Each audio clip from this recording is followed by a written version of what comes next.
Have you or your child been recently arrested from San Diego State University, University of San Diego, University of California, San Diego, and you want some information on how to proceed? Stick around. I think you're gonna like this video.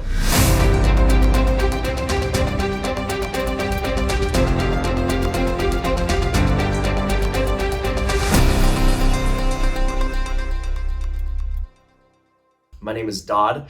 I've been a criminal defense attorney here in San Diego County since 2004. My firm is Dod Law. We're located here in downtown San Diego. We also have an office in Vista. Today, what I want to talk to you about is what to do if you, a loved one, or a child has recently been arrested and they're a student at San Diego State University, at the University of San Diego, at UCSD, at Point Loma, Nazarene, at one of the junior colleges around here in San Diego. Now look, San Diego attracts a lot of students from all over the country, all over the nation. We have several colleges, we have law schools, we have a lot of students that come to San Diego to go to school, and unfortunately, some of them get arrested, and it happens frequently. And we get calls every single day from a father that has a student at San Diego State, USD, UCSD, and they're panicked. Their child has just recently been arrested. And it's a very terrifying experience because, you're at home and all of a sudden you get a phone call from a jail and it's your son or daughter telling you that they need help. Or your son or daughter calls you one day and says, "Mom, Dad, I was arrested yesterday. I need help." And you don't live here, you live out of town, you're panicked, you're stressed, you think your kid's life is over. What do? Well, your kid's life is not over, okay? They're still young, they have a lot of life ahead of them. Now, what is the most common type of case that we get from these main colleges around San Diego? Now, number one, the most common case we get are simple assaults, right? Alcohol involved, there's always fights. We get a lot of assaults, whether they're at a frat party, at a party off campus, or at a bar down in the beach area. We get a lot of assault cases with our college students. We get assaults, we get several Drunkinpublics. We get a lot of resisting arrest. When police go and break up parties, we get a lot of resisting arrest. We get a lot of fake ID types of cases. We also get a lot of sexual assault and rape cases as well. And not as frequent, but we also get the attempted murders, we get murders, and frequently we also get DUIs, and unfortunately DUI manslaughter cases. Now, obviously you're watching this video, either you or a loved one has recently been arrested and you're panicked. What do? Well, it all depends on what they've been arrested with. Now, what I can tell you is this: the most important thing is do not let your son or daughter get discouraged and throw away their entire college career by stop going to school and not studying and just be completely depressed. They need to move on with their life and they need to continue their education and not let this affect them as bad as some other people do. Now, we get a lot of cases where your child or you pick up a case and you just go on this downward spiral of depression and you end up getting kicked out of school because of your grades, and you end up moving back home because of this one lapse of judgment that you made. Now remember, it was one lapse of judgment, okay? So what do?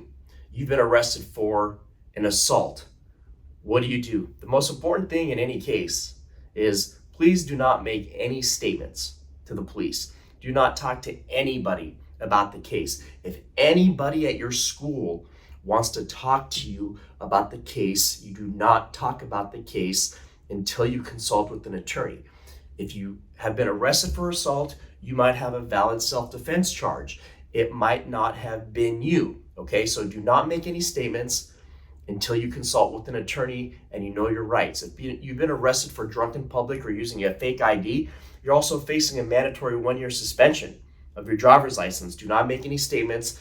Consult with an attorney. Do not talk to anybody on campus regarding the case. Do not talk to your friends.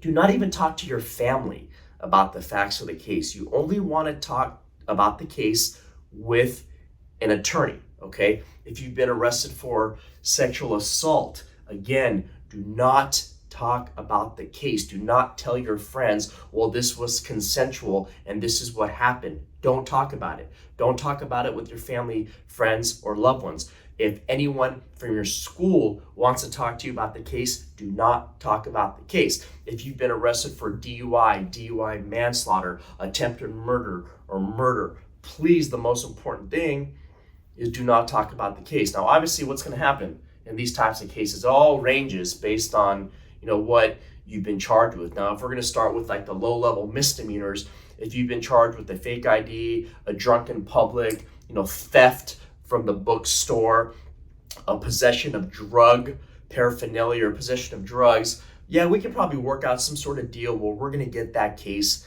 dismissed on some sort of diversionary deal. Those are the low-level misdemeanors we can try to get dismissed. If you've been arrested for an assault could be a misdemeanor, it could be a felony, depending on the injuries in the case. It could be a felony, it could be a strike. So a lot of times it's going to depend on, can they prove it was you? If it was you, was it self-defense? If they can prove it was you and it was not self-defense, was there a lot of alcohol involved? The answer is probably yes. So we need to start you on a treatment plan, AA classes, outpatient classes, anger management classes. We need to be very proactive in our approach in these assault cases and try to get you the best outcome with the understanding that if they can prove it's you and it's not lawful self-defense, then it's all about mitigation. What can we do to get you the best outcome in the case and eventually get it reduced and eventually, get it off your record. With the DUI, it's a little bit different. With the DUI, it's all going to come down to, number one, is it a misdemeanor or felony? If it's a misdemeanor, then it's going to come down to your blood alcohol level. It's also going to come down to, did they have a reason to pull you over? What was your blood alcohol level? Usually in a misdemeanor, you're going to end up pleading to a DUI at some point, maybe a wet reckless, and then do some classes, and then the case will get dismissed. At some point, we can get it expunged after a few years. If it's a felony, meaning there's injury or death involved, then it really becomes an issue of what can we do to get you the best outcome to avoid jail. And then we get to obviously the much more serious crimes, the attempted murders, the murders, and the sexual assault cases. And those are the very sensitive cases because we do a lot of sexual assault types of cases here in San Diego. And, my clients always tell me, well, Dod, it was consensual and we were both drunk.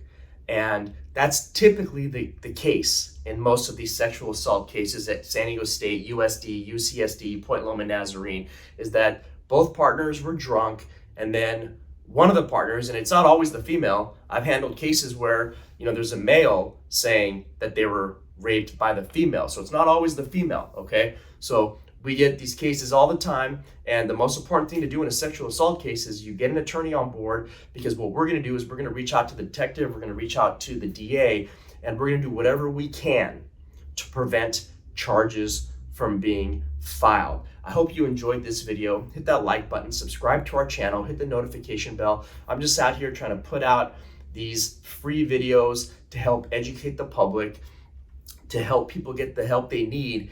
And if you're the parent of someone who's been accused and they go to SDSU, USD, UCSD, and you need some help and your child's recently been arrested, go ahead and give us a call, 619-814-5110, 833-4Dod Law, or you can email us, www.dodlaw.com, and we will give you a free consultation. We'll tell you what your rights are. We'll tell you what you should be doing. So the most important thing, do not panic.